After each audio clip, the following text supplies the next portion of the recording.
जय श्री हरि। नमस्कार लिसनर्स, क्या आपने कभी सोचा है कि पितृपक्ष में कौवों को भोजन कराने की परंपरा क्यों है? क्या सचमुच में ये भोजन हमारे पितरों तक पहुंचता है या इसके पीछे कोई अद्भुत रहस्य छिपा है?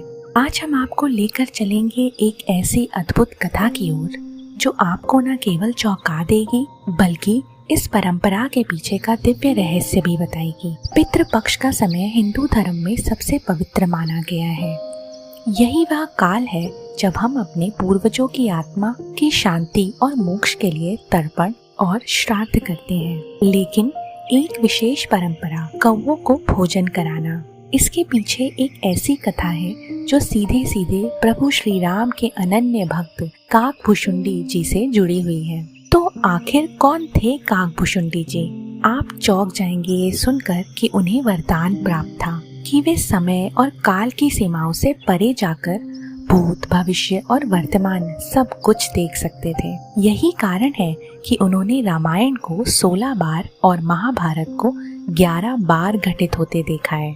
और सोचिए, ये सब उस समय हुआ जब ना तो वेदव्यास जी ने महाभारत लिखी थी और ना ही वाल्मीकि जी ने रामायण की रचना की थी। मान्यता है कि अपने पूर्व जन्म में काकभुशुंडी जी एक कौवे थे। भगवान शिव ने जब माता पार्वती को राम कथा सुनाई तो उन्होंने भी ये कथा सुन ली। फिर अयोध्या में जन्म लिया, शिव भक्त बने, पर अहंकारवश अन्य देवताओं की अवहेलना की, जिसके कारण ऋषि लोमश के शाप से वे पुनः कौवा बन गए। तभी से उन्होंने अपना पूरा जीवन कौवे के रूप में बिताया और भगवान राम के अनन्य भक्त बन गए। रामायण के युद्ध कांड में जब मेघनाद ने भगवान श्री राम को नागपाश में बांध दिया तो गरुड़ जी ने सभी नागों को खाकर उन्हें मुक्त किया।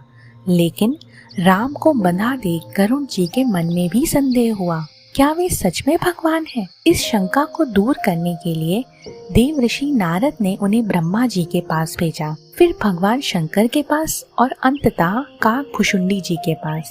काकभुशुंडी जी ने गरुड़ को भगवान श्री राम के जीवन की कथा विस्तार से सुनाई। कथा सुनकर गरुड़ का संदेह मिट गया और उन्होंने श्री राम को साक्षात भगवान मान लिया। इसी कारण पितृपक्ष में कौवे को भोजन करने की परंपरा बन गई। माना जाता है कि कौवे के रूप में काकभुशुंडी भोजन स्वीकार करते हैं और उसे हमारे पितरों तक पहुंचाते हैं।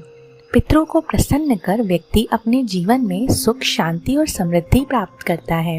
आज विडंबना ये है कि कुछ लोग बिना समझे समझाए इस परंपरा का मजाक उड़ाते हैं, लेकिन हिंदू धर्म की हर परंपरा के पीछे एक गहरा रहस्य और आध्यात्मिक महत्व छिपा होता है। तो श्रोताओं, अब जब भी आप पितृपक्ष में कौवे को भोजन कराएं तो याद रखिएगा, ये केवल अंधविश्वास नहीं है बल्कि अपने पूर्वजों के प्रति सम्मान और श्रद्धा की अभिव्यक्ति है। अगर आपको ये कथा अच्छी लगी हो तो वीडियो को लाइक कीजिए, अपने दोस्तों और परिवारजनों के साथ शेयर कीजिए और हमारे चैनल को सब्सक्राइब करना ना भूलिए, क्योंकि यहाँ हर कथा छुपाए हुए है एक दिव्य रहस्य। हम आपसे फिर से मिलेंगे एक नई कथा के साथ।